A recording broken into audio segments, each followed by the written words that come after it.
The contemporary piece that I'm doing is a monologue from the book Echoes. I was thrilled to death when he asked me to go with him to the carnival. And the rest of the girls were green. Just green. He didn't go out very much. Everybody knew he didn't have a lot of money and that his father... Well, everybody knew about his father. But he was captain of the debate team and the only male cheerleader. And it just goes on and on. And he was handsome. I don't mean just cute or good looking. He was handsome. So when he asked me, I said yes, naturally, and he picked me up in his daddy's old Pontiac and we drove to the fairgrounds. Everything else was perfect. Noise and lights and reflections. Everything reflected everything. And he bought 2 tickets to the Ferris wheel, and while we stood in line, we gave people names. We named what they looked like. Like first, when we first got on and we saw Mildred Ferguson down below. I'm Mildred.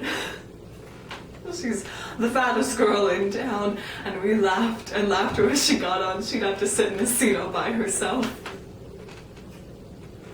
And we laughed and laughed. And then we stopped laughing. And we were at the very tip top. And everything looked so beautiful. Like a tiny, tiny fairyland filled with little miniature people. And the lights. Thousands and thousands of lights in a million different colors.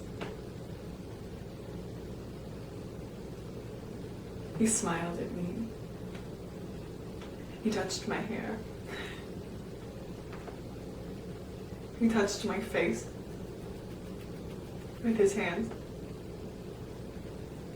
Kind of like a blind boy trying to see.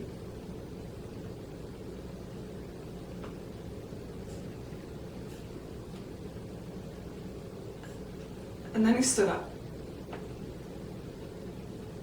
Real careful, so as not to rock the seat and scare me. And he didn't really jump. He just sort of leaned over,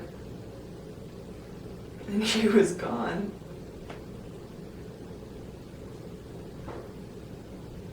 Gone. 1 minute, he was touching my face, and the next he was gone. Just a tiny, tiny still dot on the ground.